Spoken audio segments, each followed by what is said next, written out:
இந்த பண கஷ்டம் தீரணும், பணம் வரவு வரணும் அப்படின்னா ஏதாவது எளிமையான பரிகாரம்? இதே முறையில் நான் வீட்டில் உட்காந்துக்கிட்டு எதனா ஒன்று பண்ணி எனக்கு கொஞ்சம் மாற்றம் வரத்துக்கு எதுனா ஒரு வழி இருக்கான்னு கேட்டால் அதுக்கும் இறைவன். அந்த மாதிரில இது வித்தையில் வேலையில் இது ஒரு பரிகாரம். எப்படின்னு பார்த்தீங்கன்னா ரொம்ப சிம்பிள். எல்லார் வீட்லேயும் எல்லா வீட்டு கிச்சன்லையும் இது கெடுக்கிறதுக்கு தூவுறது கிடையாது. நம்மளோட இயற்கையே, ஏன்னா வாழ்க்கையே இயற்கை தான். அந்த இலையும் ஒரு இயற்கை.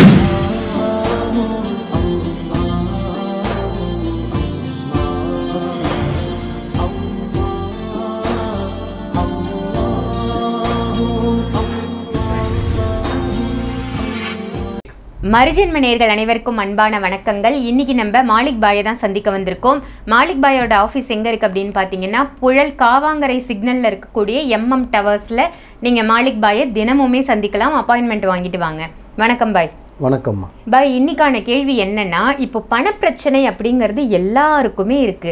ஏழைங்களுக்கும் இருக்கு, பணக்காரங்களுக்கும் அவங்க லெவல்ல ஒரு பணப்பிரச்சனை இருக்க தான் இருக்கு. இந்த பண கஷ்டம் தீரணும், பணம் வரவு வரணும் அப்படின்னா ஏதாவது எளிமையான பரிகாரம் சொல்லுங்களேன். எளிமையான பரிகாரம் செய்ய நாங்களே உட்காந்துட்டு இருக்கோம். பட் இருந்தாலும் மக்களுக்கு சொன்னோமா, மக்கள் இல்லையா? நிச்சயமா எல்லாமே நம்ம சொந்தம் தானே. ஆமாம். ஆக்சுவலி விஷயம் என்னென்னு பார்த்தீங்கன்னா, இப்போது இஸ்லாத்துலேயும் சரி கிறிஸ்தவத்துலேயும் சரி ஒரு ரிலிஜனில் இருக்குது. பரிகாரன்றது அனைத்தும் நல்ல விஷயத்துக்கு பரிகாரத்தை நீங்கள் பண்ணலாம். இப்போ என்கிட்ட வரீங்க, ஒரு பிஸ்னஸ் இல்லை, வருமானம் இல்லை, மேரேஜ் ஆகலை, ஃபாரின் போகணும், எது வேணாலும் நான் பரிகாரம் தகடு மூலிமா பண்ணி கொடுப்பேன். ஒருத்தவங்க ஒரு மெத்தடில் பண்ணுறாங்க. விபூதி வச்சு பண்ணுறாங்க, மை வச்சு பண்ணுறாங்க, துணி வச்சு, எது ஒன்றும் இல்லை, ஒரு வேலைப்பாடு பண்ணலாம் மாந்திரிக ரீதியாக. இப்போ அந்த மாதிரி தான் நான் தகடு மூலிமா பண்ணி கொடுத்துட்ருக்கேன். இதெல்லாம் தகடெலாம் வேணாம், எனக்கு இதெல்லாம் தெரியாது, எனக்கு செலவு பண்ணுறதுக்கு காசும் இல்லை, என்கிட்ட பார்க்க உங்களுக்கு டைமும் இல்லை, நான் வரவும் முடியாது, என்கிட்ட உங்களுக்கு கொடுக்குற ஃபீஸு கூட இல்லை, நான் எதனா இளைய முறையில் நான் வீட்டில் உட்காந்துக்கிட்டு எதனா ஒன்று பண்ணி எனக்கு கொஞ்சம் மாற்றம் வரத்துக்கு எதனா ஒரு வழி இருக்கான்னு கேட்டால் அதுக்கும் இறைவன் வழி வச்சுருக்கான் இல்லையா?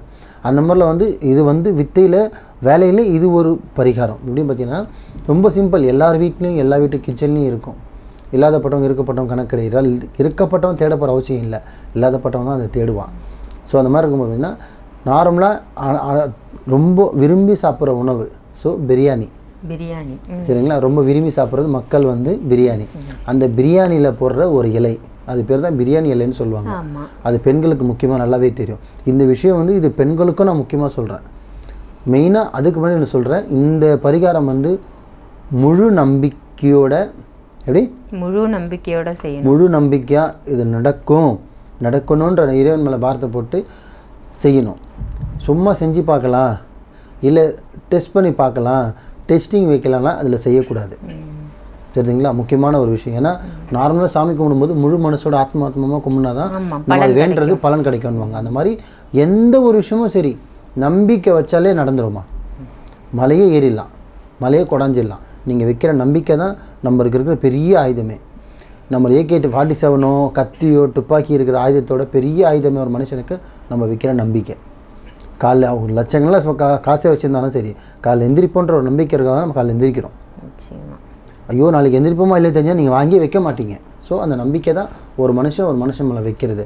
ஆனால் இப்போ இருக்க சமயத்தில் அந்த நம்பிக்கையை உடைச்சிட்றாங்க. ஏன்னா நம்ம நம்பிக்கை வச்சோன்ற மாதிரி சில மக்கள் இருக்காங்க இப்போது. ஸோ அதுக்கு நடுவில் பார்த்திங்கன்னா இந்த சூழ்நிலை பார்த்திங்கன்னா பிரியாணி இலை இது ஒரு எளியான ஒரு பரிகாரம்.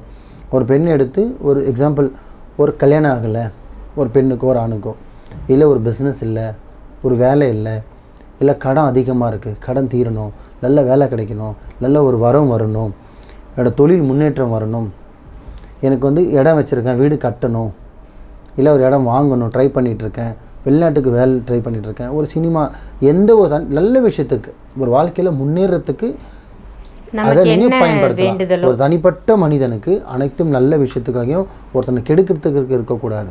நம்ம வாழ்க்கையில் முன்னேறத்துக்காகவும் வாழ்க்கையில் அடுத்த லெவலில் போகிறதுக்காகவும் இளைய முறையில் வீட்டில் உட்காந்தபடியே இந்த பரிகாரத்தை செய்யலாம். இந்த பிரியாணி எல்லாம் சொன்ன பார்த்திங்கன்னா அந்த இலையை எடுத்து நார்மலாக உங்களால் பேனாலையோ இல்லை ஸ்கெட்சிலையோ எதெல்லாம் ஒரு விதத்தில் எதில் எழுதுனா உங்களுக்கு தெளிவாக தெரியுதோ அதில் உங்களுக்கு என்ன விஷயம் லெட்ரு மாதிரி பெருசாக எழுத வேண்டிய அவசியம் கிடையாது. உங்களுக்கு என்ன நடக்கணும், நீங்கள் எந்த தெய்வத்தை வேண்டுறீங்க, எந்த தெய்வத்தையுமே நம்பிக்கை வச்சுருக்கீங்க. இப்போ இஸ்லாத்தாளுங்க செய்வாங்களோ இல்லை அல்லா அறிவான், நம்பிக்கை வச்சவங்க செய்யலாம். ஸோ எனக்கு முடிச்சு கொடுத்துடலான்னு சொல்லிட்டு ஒரு நம்பிக்கையாக ஒரு எழுதி வைக்கலாம்.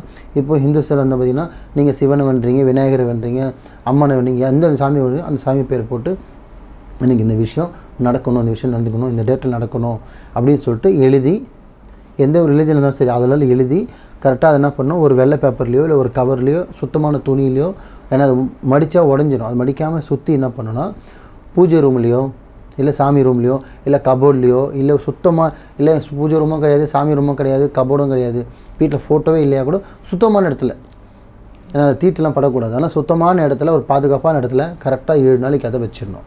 அந்த 7 நாளைக்கு அதை எடுத்து பார்க்குறதோ அதை எடுத்து பார்க்குறதோ இல்லை மற்றவங்க கை அதில் படுறதோ படக்கூடாது.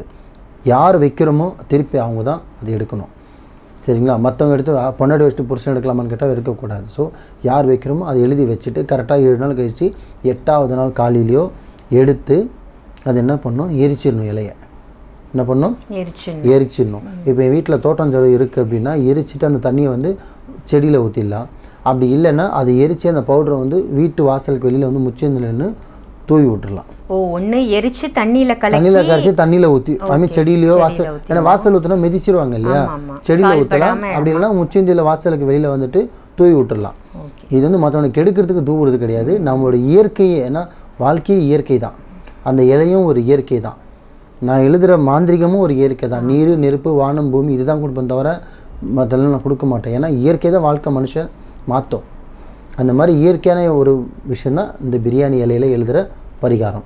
இது நம்பிக்கை இருக்கிறவங்க அதுக்குன்னு வீட்டில் உட்காந்து எனக்கு 10 கோடி வரணும்லாம் எழுதக்கூடாது. நடக்க வேண்டிய விஷயத்தை தான் எழுதணும். மக்களுக்கு ஒன்று சொல்கிறேன், எனக்கு 5 கோடி வாங்கின ஆசை இருக்குது, எனக்கு 10 கோடி வாங்கின ஆசை இருக்குது, BMW கார் வாங்க ஆசை இருக்குலாம் எழுதக்கூடாது. உங்களுக்கு எந்த விஷயம் ரொம்ப நாளாக தடைப்பட்டு போயிருக்கு, நடக்காமல் இருக்குது, ஒரு வாரம் தேடி வரலையா, ரொம்ப கடன் அதிகமாக இருக்கா, ரொம்ப நாளாக வேலை, எது ரொம்ப நாளாக ரொம்ப அவஸ்தைப்பட்டுருக்கீங்களோ அந்த விஷயத்தை நீங்கள் எந்த தெய்வத்தை வேண்டுறீங்களோ அந்த தெய்வத்தை மனசில் நினச்சிக்கிட்டு அந்த தெய்வத்தோட பேர் எழுதிட்டு அதுக்கு கீழே நம்ம நடக்க வேண்டிய விஷயத்தை எழுதி அதை சுத்தமான சுற்றி சுத்தமான இடத்துல வச்சிடணும். 7 நாள் கழித்து 8ஆவது நாள் எடுத்து எரித்து கரைச்சியும் ஊற்றலாம், எரித்து பவுடராகவும் தூவலாம். இதை செஞ்சு பாருங்கள், உங்களுக்கு கொஞ்ச நாள்லேயே மாற்றங்கள் தெரியும். இது செஞ்சவங்க சொன்னாங்க, நான் மக்களுக்கு சொல்லணும். கண்டிப்பாக ரொம்ப ஒரு அருமையான தகவல் கொடுத்துருக்கீங்க. நிச்சயமாக பயனுள்ள தகவலாக அமையும் இது. நன்றி பாய். நன்றிம்மா.